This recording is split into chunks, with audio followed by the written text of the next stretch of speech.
decision where, he says, choosing rather to share ill-treatment with the people of God rather than enjoy the fleeting pleasures of sin.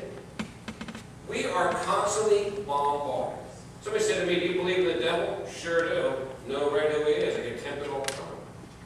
Real temptation. Struggles in life. What do? Well, second point is this. Choose self-denial over pleasure. Verse 25. Okay, choose, either way. Okay. Choose self-denial over pleasure. Verse 25, and we have that here, says, he chose to be mistreated along with the people of God, rather than enjoy the pleasure of sin a short time, as we had up there earlier. Sin, someone said one time, and I heard this in a sermon, which I was kind of surprised the minister would say this. He began by saying, sin is fun. You don't come to church expecting that, do you? You're supposed to hear, sin is wrong and evil and will destroy you. But fact is, the things of sin can be very desirable. And they're very tempting to do the wrong thing. It's like my kids used to say to me when it comes to food, why are the things that are good for you don't taste good? And the things that are bad for you taste so good? Someone said one time about things, seemed like it's either bad for you physically, it's immoral, or it'll lead you the wrong way. Why is it that those things seem so appealing? People say to me, why do people sin? Because it's appealing. It really is. I mean, we like the things that make us feel good. Now, I'm not a big fan of spinach. If you like it, well, that's great.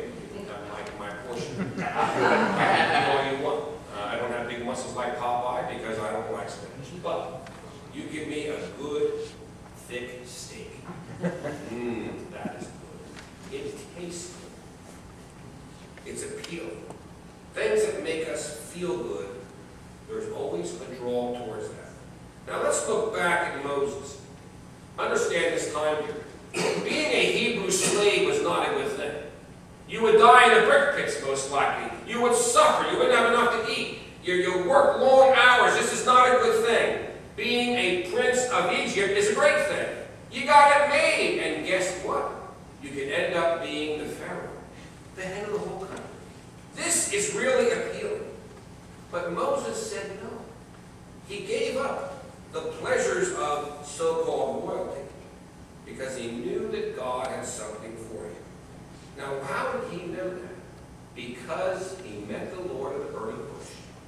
Once you meet Jesus Christ, your life will never be the same.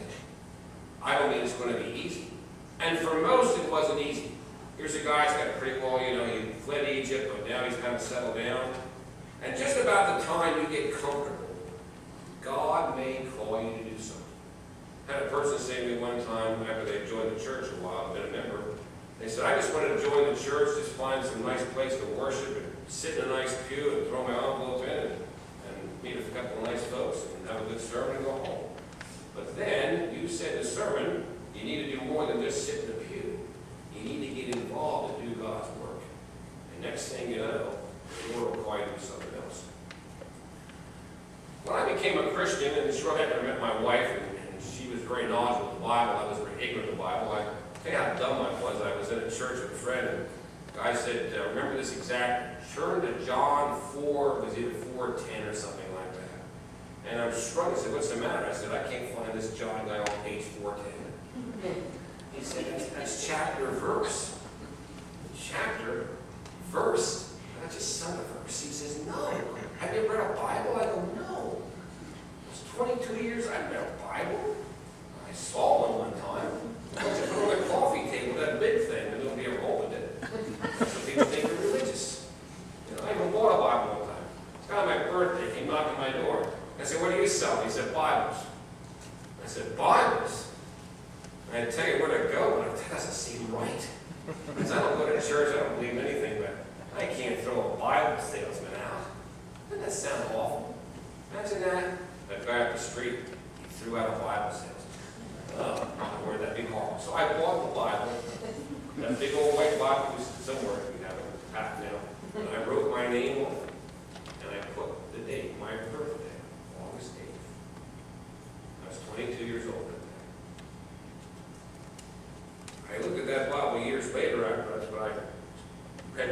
to find the Lord.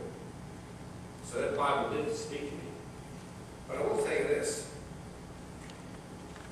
Once you get to that place where you feel the Lord calling you to do something, what are you going to do? So after I got grounded somewhat in my faith, and my wife and I had a little church in Gardner, Kansas. You have heard of it. It was mentioned in Remember Heat Hall? Yeah, we were in Heat Hall. And when Gardner, Kansas, yeah, woo, did Del Rand get on Heat Hall?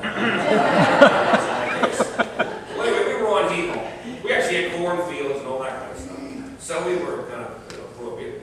But anyway, we got this little church in Gardner, and I told my wife, I'm not going to join this church or anything, but I'll come with you after I go work on Sundays. But when you go to little churches and you're a new couple and you're young and